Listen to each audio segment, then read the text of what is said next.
Welcome to all of you to this distinguished speaker series at Berkeley Haas. My name is Rich Lyons. I'm the Dean of the Haas School of Business. Thank you for being here today. Why, thank you. This is a wonderful speaker series. I know many of you have been to a number of these talks before. It is our highest level speaker series. We have wonderful individuals coming through, sharing their insights, and today is, of course, no exception to that. It's a especially nice occasion for me because I get to introduce a friend to so many of us and a longtime colleague here at the Haas School of Business and here at UC Berkeley. And that is, of course, Janet Yellen. Janet is a professor emeritus here at Berkeley. She held the Trefethen Chair for many, many years, started at Berkeley on the faculty in 1980, so a long history with us. In 1994, she was called away for public service, which she did for 5 years. That included a tour of duty on the Federal Reserve Board in Washington and also as chair of the President's Council of Economic Advisors in that 5 years from 1994 to 1999.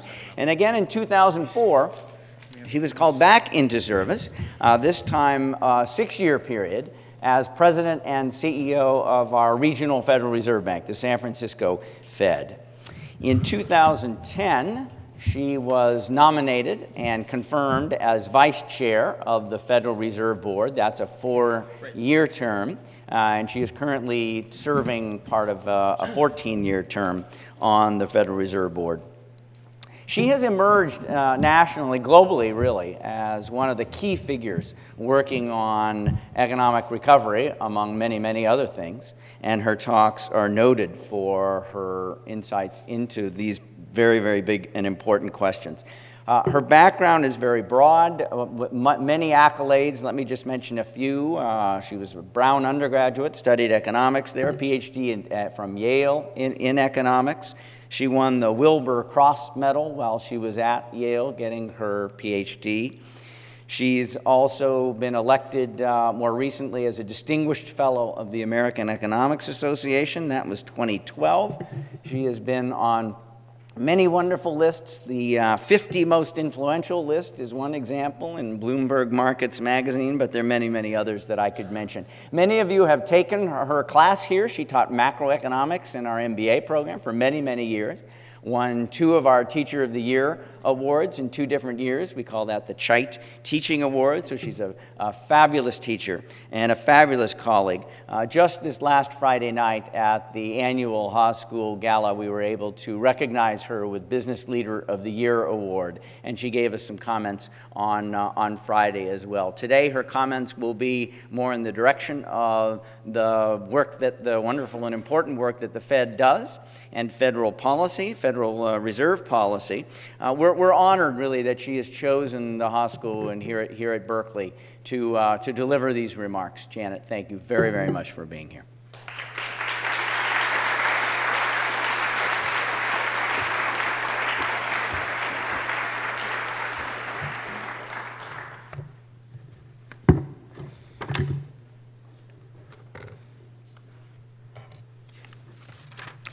Thank you, Rich. I'm delighted to be back at Berkeley Haas, which I've been proud to call home for much of my career. My subject is the recent revolution and continuing evolution in communication by central banks. All of us, of course, live in an era of revolutionary advances in communication. If I succeed in saying anything interesting this afternoon, those words may be posted, tweeted, and blogged about even before I've left this podium. So it might seem unsurprising that the Federal Reserve, too, is bolstering its efforts at communication. But the revolution in central bank communication is not driven by technological advances. Rather, it's the product of advances in our understanding of how to make monetary policy most effective. A growing body of research and experience demonstrates that clear communication is itself a vital tool for increasing the efficacy and reliability of monetary policy. In fact, the challenges facing our economy in the wake of the financial crisis have made clear communication more important than ever. Today, I'll discuss the revolution in thinking about central bank transparency and how, pushed by the unique situation precipitated by the financial crisis, the Federal Reserve has responded with fundamental advances in communication. Indeed, I hope that one of the legacies of this difficult period is a permanent advance in Federal Reserve transparency, building on the policies I'll discuss today. As you all know, the Federal Reserve is actively promoting a faster recovery. Our efforts are hampered by the fact that our standard policy tool, the federal funds rate, is near zero and cannot be reduced much further. In this extraordinary environment, the Federal Reserve is employing two unconventional policy tools to spur job creation and growth: large-scale asset purchases, which some people call quantitative easing, and communications about the future course of monetary policy, also known as forward guidance. At its meeting in September, the Federal Open Market Committee, the FOMC, which is the Federal Reserve's principal monetary policy-making body, we employed both of these tools. The committee initiated a new program to purchase mortgage-backed securities. In addition, with regard to forward guidance, the committee said first that it intends to continue buying MBS and other assets until it sees a substantial improvement in the outlook for the labor market. Second, the committee stated that it expects a highly accommodative stance of monetary policy to remain appropriate for a considerable time after the economic recovery strengthens. And third, the committee noted that it currently expects to hold the federal funds rate at exceptionally low levels at least through mid-2015, about half a year longer than had been previously announced. The three elements of forward guidance adopted by the FOMC in September would have been unthinkable in 1992, greatly surprising in 2002, but they have, in my view, become a centerpiece of appropriate monetary policy. To better explain my views regarding the FOMC's forward guidance, I'll first discuss how it fits into the committee's broader thinking and communication about monetary policy. The FOMC took a major step to explain this thinking last January when it issued for the first time a statement of longer-run goals and policy strategy. This statement provides a concise description of the FOMC's objectives in conducting monetary policy and the approach the committee considers appropriate to achieve them. I'll present my views on the implications of this statement for monetary policy in current circumstances. I'll then discuss several approaches the FOMC has recently considered to enhance its communications to make its policy more effective in this challenging situation.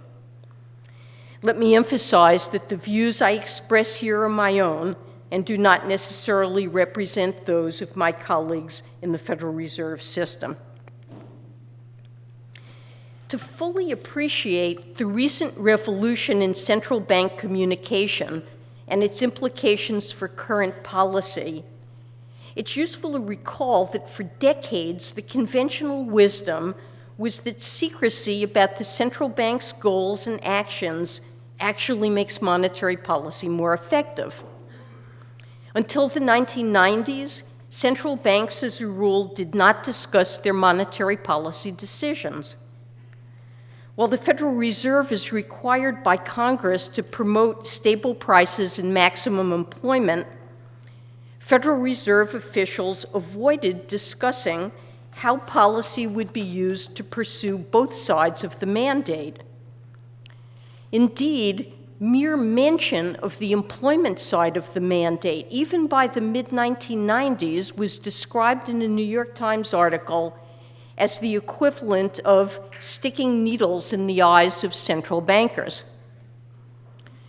This secretiveness clashed with the openness regarding government decisions expected in a democracy. And there were critics within the economics profession. James Tobin and Milton Friedman, both Nobel laureates, disagreed on almost every aspect of monetary policy. But they were united in arguing that transparency regarding central bank decisions is vital in a democracy to lend legitimacy to them. Indeed, in 1975, a citizen demanding greater openness sued the FOMC to obtain immediate release of the monetary policy directive upon its adoption. And in 1981, the case was resolved in favor of deferred disclosure. The courts at that time accepted the traditional argument that secrecy advanced the legitimate aims of monetary policy. Ironically, while this transparency lawsuit was wending its way through the courts, Robert Lucas and others were publishing research that would garner several Nobel Prizes and ultimately overturn the case for secrecy in central banking. A key insight of these scholars was that monetary policy affects employment, incomes, and inflation to a large extent through its effects on the public's expectations about future policy. Many spending decisions, such as the purchase of a home or business capital expenditures, depend on longer-term interest rates that are connected to monetary policy through expectations of short-term interest rates over the life of the mortgage or investment project. In other words, the impact of monetary policy on the economy today depends not only or even primarily on the FOMC's current target for the federal funds rate or the quantity of assets on its balance sheet, but rather on how the public expects the Federal Reserve to set the paths of these variables in the future. These expectations influence longer-term interest rates and asset prices, as well as the public's views concerning the likely future paths of income and inflation. The history of oil price shocks is a good example to illustrate this point. In the 1970s, two large oil price shocks led to sharp increases in general inflation that were not met with prompt inflation-fighting actions by the Federal Reserve. This delay left the public unsure whether the Federal Reserve would act to reverse the increase in inflation. And expectations of longer-term inflation ratcheted up. When the Federal Reserve eventually did act to bring inflation down from double-digit levels, the consequence was the painful recession of 1981-82. The effects of that policy shift were severe, but the decision helped change expectations of the Federal Reserve's commitment to price stability, and thereby ultimately led to longer-run inflation expectations becoming anchored at their current low levels. As a result, a series of large increases in oil prices starting in 2005 did not unleash a general rise in inflation or longer-term expectations. Thus, over the quarter century up to the mid-2000s, the Federal Reserve established a record of policymaking that allowed the public to predict monetary policy responses to unforeseen events, such as an oil price shock, with reasonable accuracy. Unfortunately, recent events have made it harder for the public to predict the future course of monetary policy. Economic weakness since the financial crisis and Great Recession has confounded hopes for a speedy recovery and required unprecedented monetary policy actions. Shortly after the financial crisis erupted, the Federal Reserve reduced the federal funds rate to almost zero and launched a number of temporary liquidity and credit programs to keep the financial system operating. Even these aggressive policy responses, though, were not enough to halt the contraction, and further action was needed to stop the economy from falling into a second Great Depression. To this end, the Federal Reserve started to expand its balance sheet through purchases of longer-term Treasury securities and agency debt and mortgage-backed securities in an effort to put further downward pressure on long-term interest rates and so stimulate the economy. With the federal funds rate near zero and the Federal Reserve deploying the new tool of large-scale asset purchases, it became much more difficult for the public to anticipate how the FOMC would likely conduct policy over time and how the overall stance of monetary policy would both affect and respond to economic conditions. In this situation, the FOMC began to rely heavily on forward guidance about both the likely future path of the federal funds rate and its intentions concerning asset purchases and sales. But for this guidance to have its maximum effect, it must be understood and believed by the public, and therefore provide the public with a solid basis for forming their borrowing and spending decisions today. In my view, such credibility can be achieved only if the public understands the FOMC's objectives and intentions. Chairman Bernanke asked me to take up these challenges in 2010 as chair of a new FOMC communications subcommittee. The chairman had been an exceptionally strong voice for central bank transparency in his academic work and in his earlier service on the Board of Governors. Throughout his time as chairman, the FOMC had made important strides in transparency through actions such as introducing the committee's quarterly Summary of Economic Projections, or SEP, which provides information about participants' forecasts for the economy under their individual views concerning appropriate policy, and their longer-run assessments of potential output growth, the normal unemployment rate, and the most appropriate inflation rate. A high priority for the chairman was to further clarify the FOMC's interpretation of the long-term objectives implied by its dual mandate to promote maximum employment and stable prices. While we had made progress, as I just noted, during the years preceding the crisis, the FOMC as a body had never provided an explicit description of its policy goals beyond quoting its mandate. A particular concern, given that the crisis had ushered in a prolonged period of elevated unemployment, was that the weakness in the economy might push inflation well below 2%, a level that many took to be an implicit target of the FOMC. There was even an ongoing risk that low inflation might turn to deflation and further hamper growth.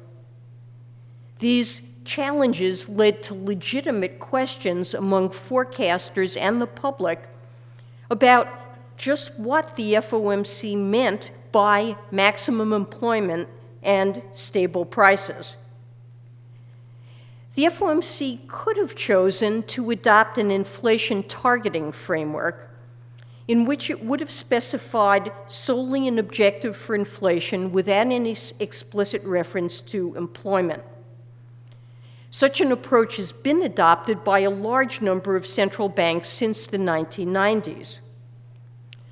While the FOMC had debated adopting an inflation target on a number of occasions since the mid-1990s, some committee members believe that stating an explicit target for inflation alone would undermine the maximum employment side of our dual mandate. Last January, the FOMC took a major step to clarify its interpretation of the dual mandate, issuing a statement on longer-run goals and monetary policy strategy, as I mentioned earlier. Unlike the regular post-meeting statements, which are intended to remain current only until the next FOMC meeting, this statement is meant to be a more enduring expression of the FOMC's policy objectives and how it plans to pursue them. My expectation is that this consensus statement will be reaffirmed each January, perhaps with minor modifications, but with the core principles intact. The consensus statement provides a numerical value, 2%, for the committee's longer-run inflation goal. But importantly, it pairs that inflation goal with a specific goal for maximum employment. In particular, the statement cites a range summarizing FOMC participants' estimates of the longer-run normal rate of unemployment. Finally, the statement says that the committee will follow a balanced approach as it seeks to mitigate deviations of inflation from its longer-run goal and deviations of employment from the committee's assessments of its maximum level. The specification of 2% as the committee's longer-run inflation goal, as measured by the annual change in the price index for personal consumption expenditures, or the PCE price index, reflected careful deliberation. In choosing the 2% goal, the committee balanced two main considerations. First, any rate of price inflation, whether positive or negative, imposes some cost on society, making planning more difficult and creating distortions in the economy. But were the FOMC to aim for zero inflation to eliminate these costs, it would face greater difficulty in providing sufficient monetary accommodation in response to large negative shocks. With inflation at zero, the zero lower bound on nominal interest rates implies that real short-term rates cannot go negative. In contrast, with low but positive inflation, they can. In addition, history has shown that sustained periods of even mild deflation can impose immense costs in terms of slow growth and high unemployment. Given that the rate of inflation over the longer run is determined solely by monetary policy, central banks can and indeed must determine the long-run level of inflation. In contrast, they cannot do much to affect the maximum sustainable level of employment. That level is determined by factors affecting the structure and dynamics of the labor market that are almost completely outside the control of the central bank. Nonetheless, the committee felt strongly that it should provide some quantitative interpretation of economic conditions consistent with the maximum employment portion of the Fed's mandate. Failure to do so might be seen as elevating the inflation side of the dual mandate above the employment side. The committee chose to couch the longer-run employment objective in terms of the rate of unemployment. Unfortunately, there is a considerable range of disagreement in the economics profession and on the FOMC itself about what this longer-run normal rate of unemployment is, so the consensus statement notes that as of January 2012, participants' estimates of this rate had a central tendency of 5.2 to 6%. As I mentioned before, stating longer-run goals is only one part of clarifying the dual mandate. The other part involves explaining how the FOMC will conduct policy to attain its longer-run goals over time.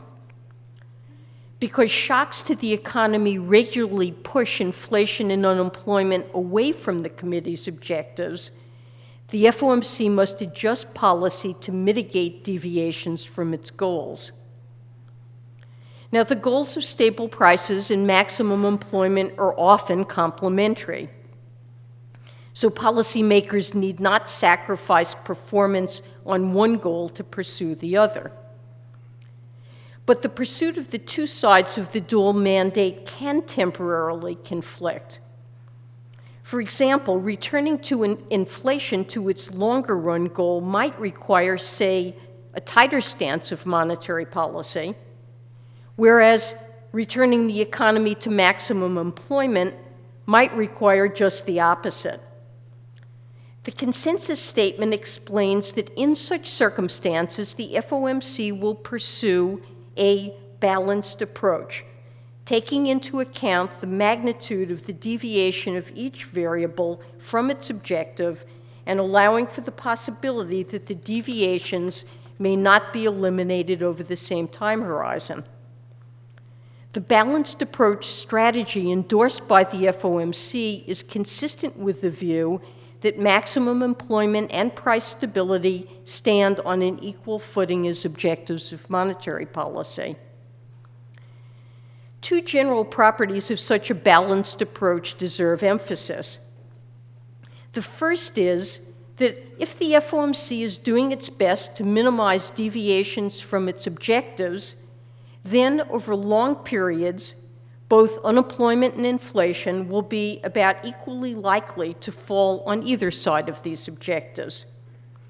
To put it simply, if 2% inflation is the committee's goal, 2% cannot be viewed as a ceiling for inflation, because that would result in deviations that are more frequently below 2% than above, and thus not properly balanced with the goal of maximum employment. Instead, to balance the chances that inflation will sometimes deviate a bit above and a bit below the goal, 2% must be treated as a central tendency around which inflation fluctuates, and the same holds true for unemployment. The second property, which to me is the essence of the balanced approach, is that reducing the deviation of one variable from its objective must at times involve allowing the other variable to move away from its objective. In particular, reducing inflation may sometimes require a monetary tightening that will lead to a temporary rise in unemployment. And a policy that reduces unemployment may at times result in inflation that could temporarily rise above its target. Well, how can we translate the principles embodied in this committee's consensus statement of longer-run goals and strategy into a concrete plan of action for the current situation? And having done so, how can we make such a plan understandable to the public? I'll next illustrate a method I use to help me judge the best plan of action at a particular time. I'll then describe the communications tools the committee is now using to explain its strategy and discuss others it's considering to better explain its policy decisions to the public.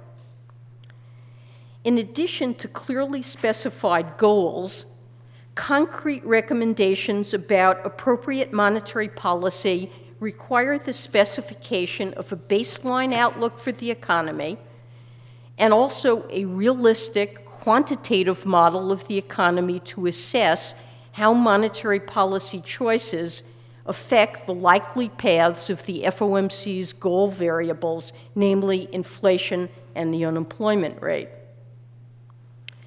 This figure presents such an outlook, one based on a survey of the Federal Reserve's primary dealers that was conducted during the week prior to the September FOMC meeting. The baseline paths through 2015 of the unemployment and inflation rates, shown by the black lines in the upper two panels, track the median of the dealers' forecasts of these variables. Beyond 2015, the path assumes that the unemployment rate converges over time to 6%, which is the median forecast of the long-run unemployment rate in that survey and that's at the upper end of the range of estimates cited in the FOMC consensus statement. The inflation rate settles down at 2%, which is the FOMC's inflation objective and also the median long-run forecast in the dealer survey. The black line in the bottom panel of the figure shows the median of dealers' expectations for the path of the federal funds rate through the end of 2015. The dealers assumed it would remain near zero through the first half of 2015, consistent with the guidance the committee subsequently provided. Beyond 2015, the funds rate is assumed to gradually rise to 4%, which is the long-run value expected by most dealers as well as most FOMC participants. I've assumed in the baseline that this process is largely completed within 4 years.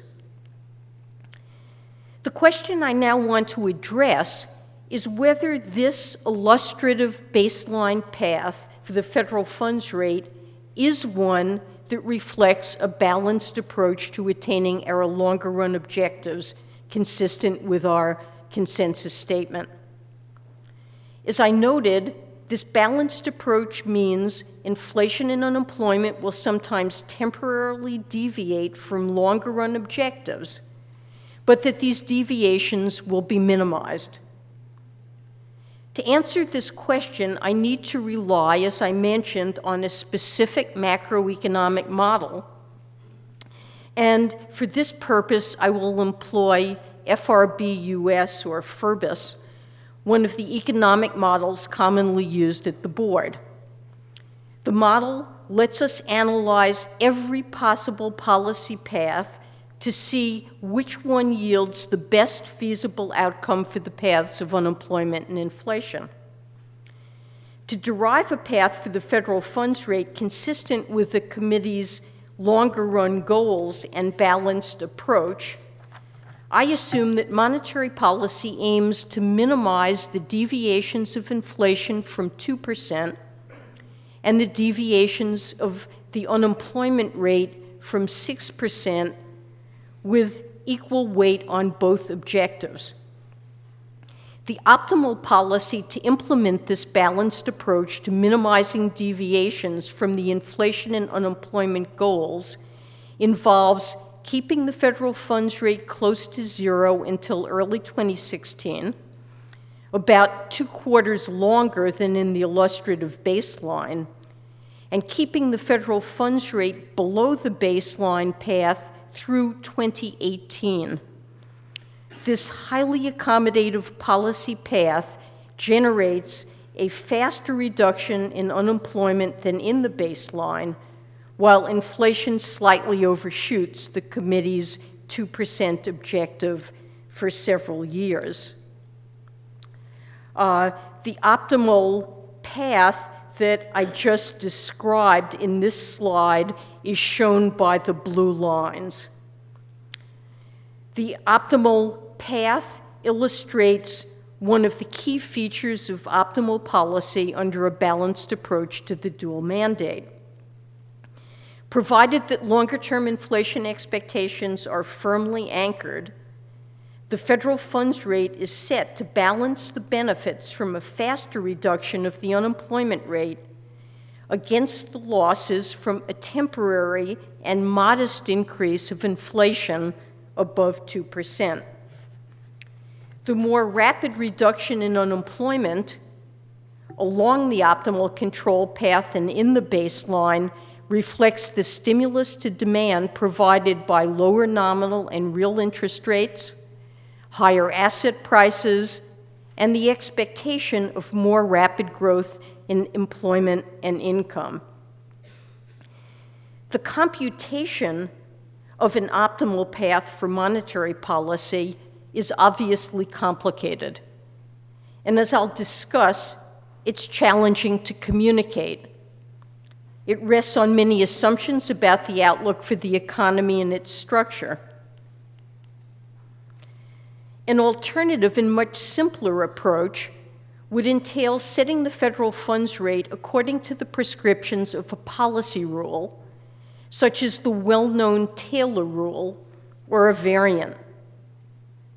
Many studies have shown that in normal times, when the economy is buffeted by typical shocks, not the extraordinary shock resulting from the financial crisis, simple rules can come pretty close to approximating optimal policies.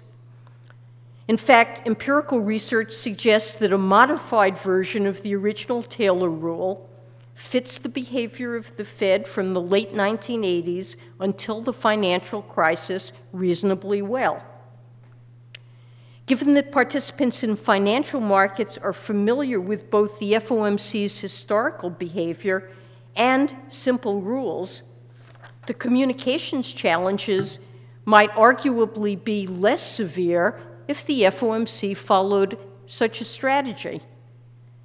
Now, to be sure, I would never advocate turning over monetary policy to a computer.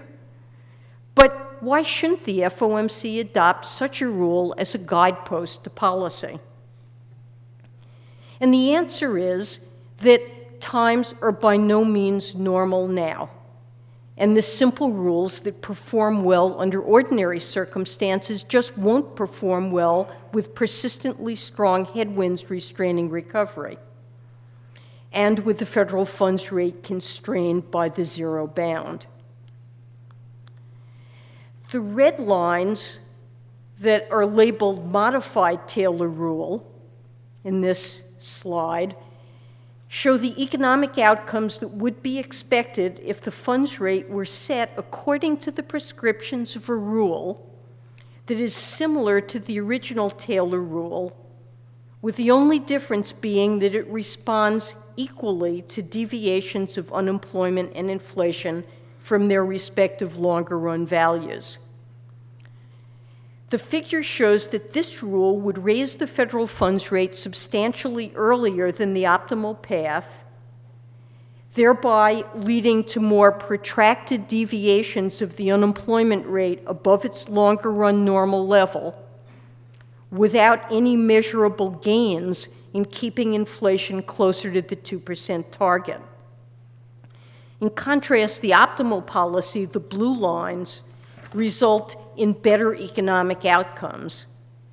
In effect, it compensates for the period of economic weakness induced by both the zero lower bound and the unusual persistence and severity of the headwinds buffeting the economy by holding the federal funds rate lower for longer than the modified Taylor rule, thus providing greater accommodation as the economic recovery takes hold.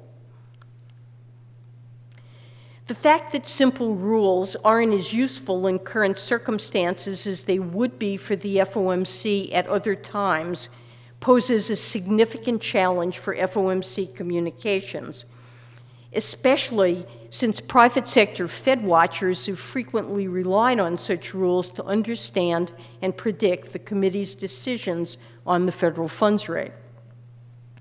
Now, however, the funds rate may well diverge for a number of years from the prescriptions of simple rules. The challenge facing the FOMC is how to devise ways to communicate its policy decisions during a period in which policy will most likely be constrained by the zero bound on short-term rates, and asset purchases will be actively used to foster faster growth. Now, I think the existing FOMC statement goes some way in this direction. With respect to the path of the federal funds rate, it offers a date, mid-2015, as the earliest time at which the committee currently anticipates that liftoff might be warranted. As my simulations illustrate, this date is later than the modified Taylor rule would predict, and it's closer to the predictions of the optimal policy simulation. This later liftoff date is consistent with the committee's statement that a highly accommodative stance of monetary policy will remain appropriate for a considerable time after the economic recovery strengthens. The simulations also suggest that once liftoff from the zero lower bound occurs, it would be optimal for the federal funds rate to remain for some time below the prescriptions from a rule such as the modified Taylor rule that in the past would have provided a good guide to the committee's actions. Finally, with respect to asset purchases, the guidance indicates that, subject to ongoing evaluations of their efficacy and costs, purchases will continue until there is a substantial improvement in the outlook for the labor market in the context of price stability. Importantly, this open-ended plan reflects a goal-oriented approach in which the ultimate quantity of asset purchases will be geared to the attainment of sufficient progress toward the committee's employment goal. Could the FOMC go further in enhancing its communications? One logical possibility would be for the committee to publish forecasts akin to those that I presented in the figure that I showed you. That is, the committee could provide the public with its projections for inflation and the unemployment rate, together with what it views as the appropriate paths both for the federal funds rate and its asset holdings, conditional on its current outlook for the economy. Several inflation-targeting central banks, such as those in Sweden and Norway, do publish forecasts of this type. And such a forecast could be highly informative. In recent months, the FOMC has explored whether this might be achievable.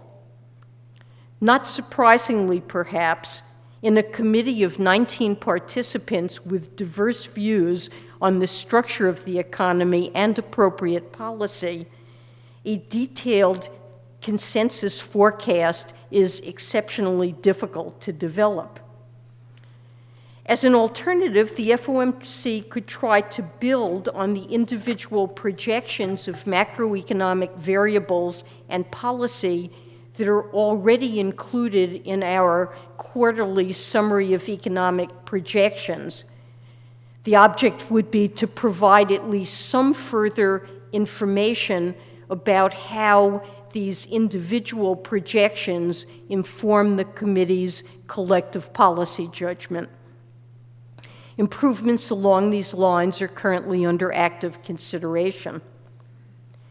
Another alternative that deserves serious consideration would be for the committee to provide an explanation of how the calendar date guidance included in the statement, currently mid-2015, relates to the outlook for the economy, something that can and surely will change over time.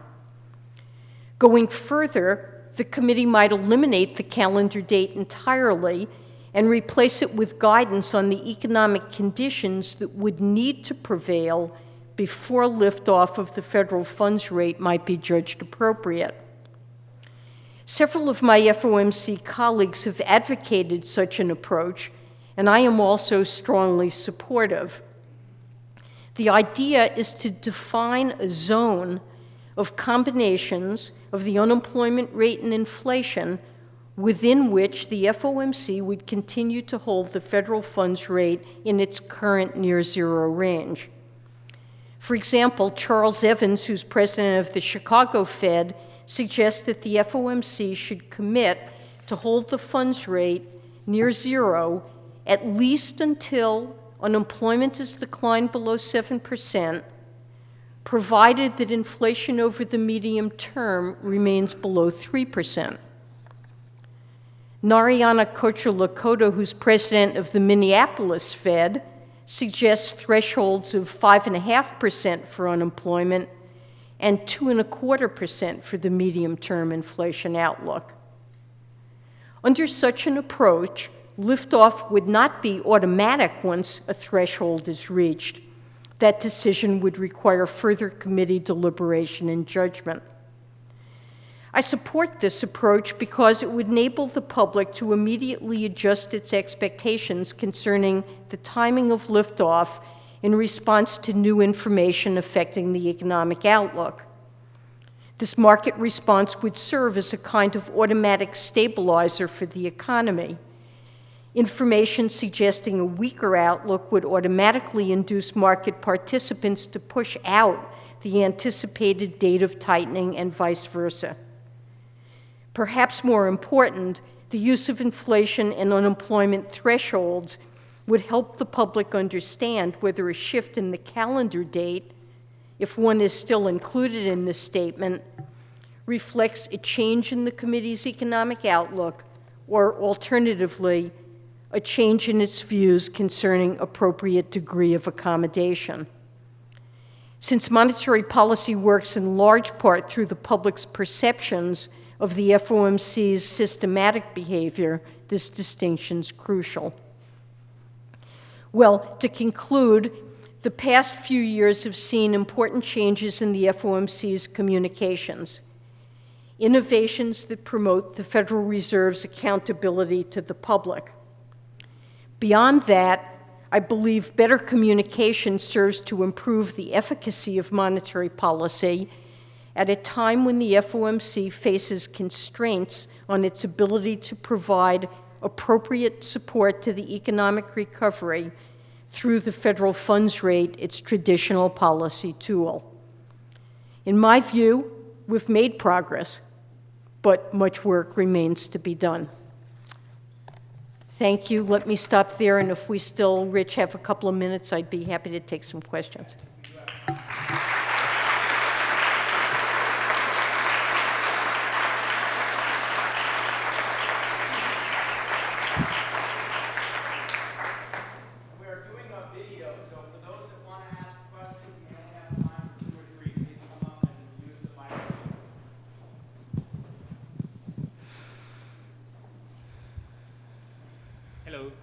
I'm Gabriel. Thanks for coming to Berkeley. Thank We're you. very happy to have you here. Thank you.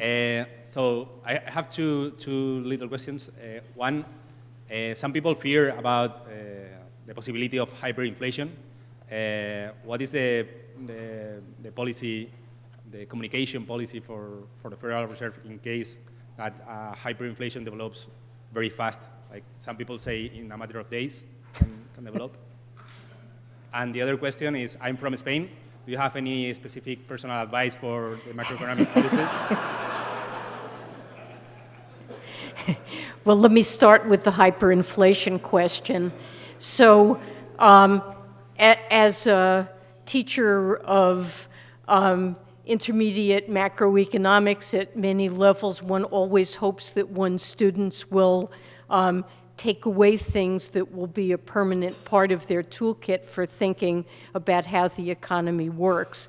And when I hear the fear that what we're doing is going to cause hyperinflation, I feel what I'm hearing is people who took an economics course remember that money causes inflation, and that seems to be all they remember without any provisos. And while it's good to remember, and there's some truth in the idea that money causes inflation, the provisos and caveats are extremely important. So the U.S. economy is in a situation where we have a huge shortfall of aggregate demand. If we were to leave, we have put in place an extraordinary degree of monetary policy accommodation. That is true. And if we left all of that accommodation in place as the economy recovered and got back to full employment without ever drawing it back, then the proviso, Milton Friedman's famous money causes inflation, would have some justification.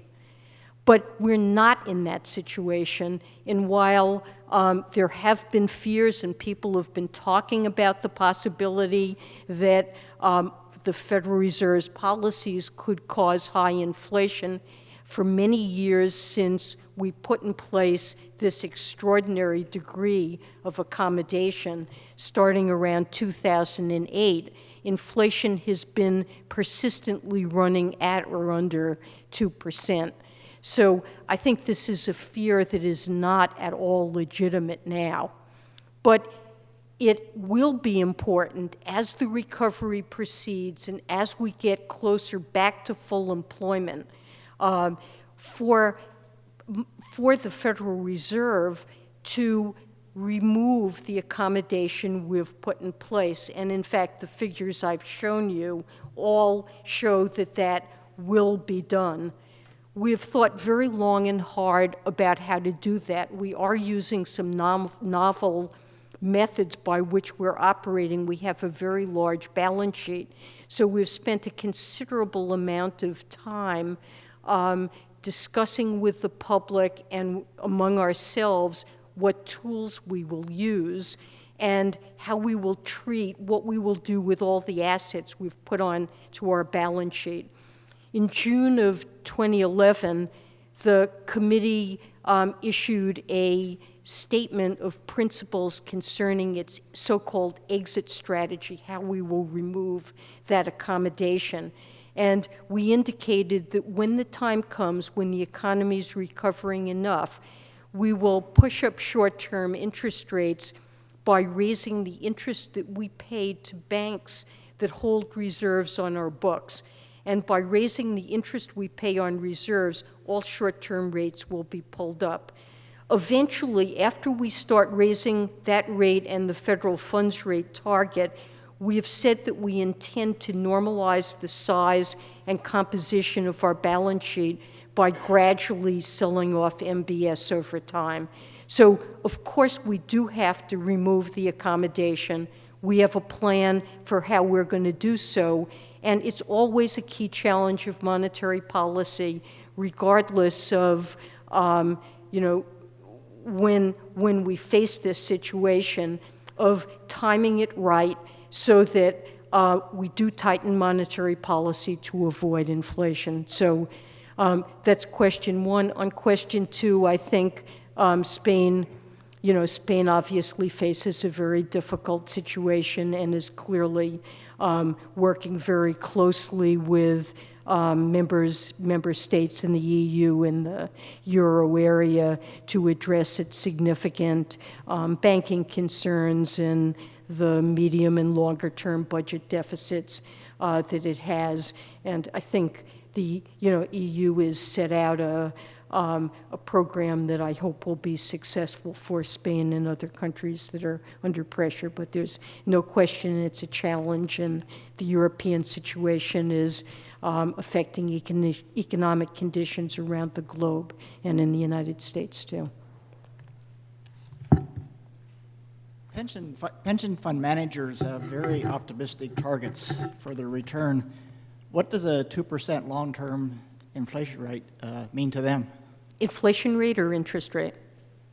Take your pick.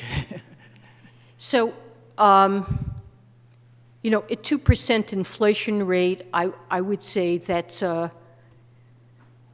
the average inflation we've had in the United States since the early 1990s.